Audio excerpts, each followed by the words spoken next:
Welcome, everyone, to the Deep Dive. Today, we're doing something a bit different, calling it the AI Daily Deep Dive. And here's a fascinating twist for you, this whole deep dive. The research, the outline, everything generated entirely by AI. Our goal today is pretty simple. Get you up to speed fast on the top AI news from today, July 23rd, 2025. Okay, let's unpack this. Yeah, it's kind of amazing how much happens in AI, even just in one day. We've basically boiled down the headlines to the really important bits. Right. So kicking things off, we've got a major policy shift from the Trump administration. They've put out this big action plan. Seems focused on dismantling existing AI rules and boosting funding for AI exports. What exactly are they going after? Well, the plan is to remove regulations around things like diversity, equity, and inclusion, DEI, and also climate change policies. Federal buying power will apparently favor AI platforms that are seen as ideologically neutral. That could potentially exclude ones supporting DEI or, climate-friendly models. It's a really stark contrast to previous approaches, and definitely different from the EU's stance, which supporters of this new plan tend to call innovation killing. Okay, so this isn't just about changing rules at home. It sounds like a global strategy, too, pushing American AI. Precisely, yeah. The idea, proponents say, is competing better with rivals like China. But, critics are raising flags about unchecked development, potential ethical issues, and maybe making inequalities worse. It's a pretty big gamble on the world stage. Okay, let's shift gears a bit. From policy to, creativity. YouTube Shorts has some new AI tools out. Yeah, new generative AI tools specifically for Shorts creators. It's pretty interesting, actually. They've got this image-to-video feature, turns a static photo into a little 6-second video. They gave an example of, animating a walking man icon from a traffic signal. Oh. And there are also new effects, turning doodles into art or maybe changing up your selfies into imaginative scenes. Importantly, they're saying all the outputs will have invisible synthetic watermarks, that's Google's tech, for labeling AI stuff and clear labels, too, for transparency. Right. And Shorts is just, it's massive now, isn't it? Over 200 billion daily views. Yeah, huge numbers. It really feels like YouTube is leaning heavily into AI Really? for boosting creativity there. Absolutely. It seems central to their strategy moving forward. Okay, now turning to how AI is impacting, everyday life. Yeah. Especially for younger people. There's a new study showing a rise in teenagers using AI for advice, emotional support, even friendship. Tell us about that.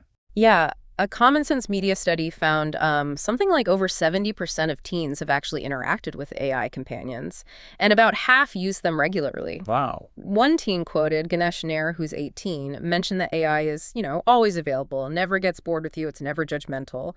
Though, interestingly, only about 31% found AI chats as satisfying as talking to real friends. And despite pretty low trust levels, a third of them still discuss serious issues with AI. That feels like a really significant shift. What are the potential downsides researchers are worried about? Well, there's concern about social skill development. If teens get constant validation from AI, maybe they don't learn to navigate trickier real-world interactions. And there are serious warnings, too, about potential exposure to harmful content. There was even a tragic case mentioned, a 14-year-old suicide linked to an AI chatbot. So definite risks. Gosh, that's heavy stuff. And actually, speaking of AI companions, there's this personal account we saw about using Grok 4's new companions, Annie and Rudy. Ah, yes. That piece was quite detailed. Ani, the anime character, was described as pretty flirtatious, remembered little facts about the user, and apparently at higher heart levels even offered explicit sexual content. Right. Rudy, the red panda, was more for laughs, creative insults, that sort of thing.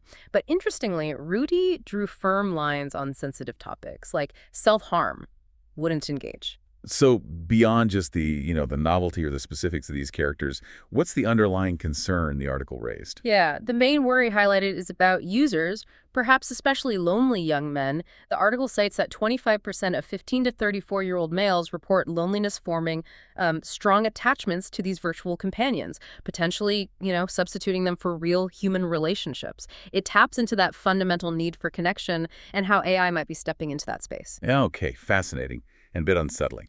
Right, let's wrap up with our final story, something on the hardware side that sounds like it could be a game changer for AI itself. Yeah, this is about analog computing, specifically analog in-memory computing. Researchers are exploring it to speed up AI, but also, crucially, cut down energy use drastically. See, traditional digital systems waste a lot of energy just moving data around, between processing units and memory. This analog approach processes data right where it's stored. It's more like how the human brain works, integrating memory and thinking together. And the energy saving could be huge, right? You mentioned the AI carbon footprint. Exactly. That footprint in 2020 was already bigger than the entire aviation industries. This could make a massive difference. So practically, what could these analog chips do? Where might we see them? Well, they could act as powerful AI accelerators, especially for edge devices, think drones, smartwatches, sensors, things that need powerful AI processing locally without using much power or relying constantly on the cloud. It's really vital innovation, especially since data center energy demand, largely thanks to AI, is expected to triple by 2030. So efficiency is key. Wow. Okay, so from global AI policies and export strategies down to YouTube videos, teenage friendships, virtual companions, and even the fundamental chips running it all, it's just undeniable how fast AI is evolving and, well, weaving itself into everything. It really is, and it brings up that big question for you to think about. Right. With AI embedding itself so quickly into our lives, how is all this going to affect our societies, our connections with each other, and even the planet itself? Definitely something to keep mulling over. Well, thank you for joining us for this special AI Daily Deep Dive. We hope you feel a bit more informed about this incredibly fast-moving world of AI.